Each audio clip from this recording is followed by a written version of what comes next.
উপলক্ষে একটা অনুষ্ঠান করেছি। এই অনুষ্ঠানে হয়তো বা এখান থেকে আপনারা কেউ উপস্থিত হতে পারেন নাই, এটা আমার জন্য খুবই একটা দুঃখজনক এবং বেদনাদায়ক ছিল যে আমি আপনাদেরকে আমার সাথে রাখতে পারি না। তো যাওয়ার কথা ছিল, তো হয়তো বা একটা বিয়ের অনুষ্ঠান ছিল, ওই ব্যস্ততার জন্য যাইতে পারে নাই। দেখেন, আমরা প্রত্যেকটা মানুষ আমরা আমাদের জীবনে ভালো কিছু চাই, ভালো কিছু করতে চাই, ভালো জায়গায় যাইতে চাই, ভালো খাইতে চাই, নিজেকে পরিবর্তন করতে চাই, তাই না? নিজেকে পরিবর্তন করতে চাইলে আমরা আমাদের যা যা করা দরকার আমরা কি সেই মর্মে আমরা নিজেকে প্রস্তুত করছি? কখনো সেই মর্মে কিন্তু আমরা আমাদের নিজেকে প্রস্তুত করি নাই। এখন নিজেকে পরিবর্তন করতে চাইলে আমাদের কি করতে হবে? যেমন ধরেন এখানে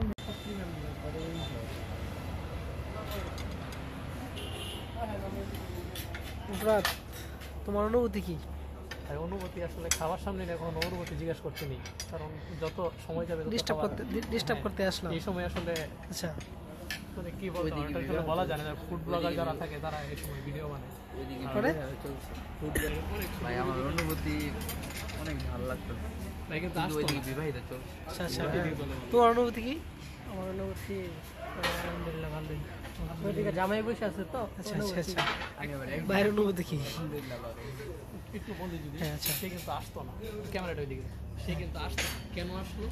আমি বলছি যে আমরা প্লেসটা চেঞ্জ করছি, কারণ জিতে আসছে। সে বলছে তার পাঞ্জাবি করতেছে, ঠিক আছে, পরে যার ধরুন তার লেট হয়েছে। খাবারের টাইমে ঠিক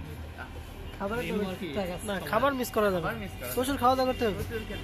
ঠিক আছে, ধন্যবাদ। আরেকটা কথা হচ্ছে, উনি কিন্তু আমাদের বর্তমান কিন্তু সোশ্যাল মিডিয়াতে আসতেছে। আচ্ছা, সেলিব্রিটি বর্তমানে সেলিব্রিটি হিসাবে আছে। আচ্ছা, ওনার একটা পেজ আছে, অপ্রত্যাশিত কাব্য। আচ্ছা, ভিডিওগুলো দেখে আসবেন। ঠিক আছে, অবশ্যই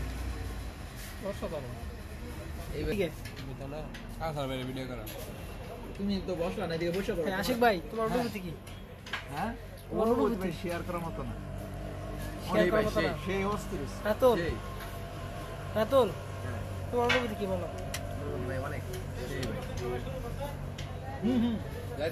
কাউসার, কি অবস্থা? অনুভূতি অনেক ভালো। ওকে, মাহমুদুল ভাই,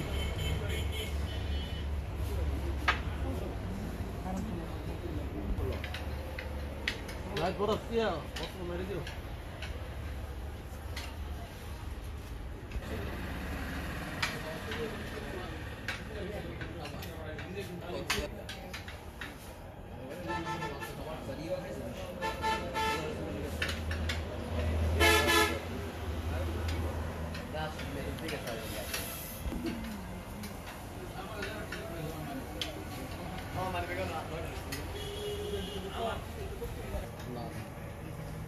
রাতুলের খেলা তো অনেক সুন্দর।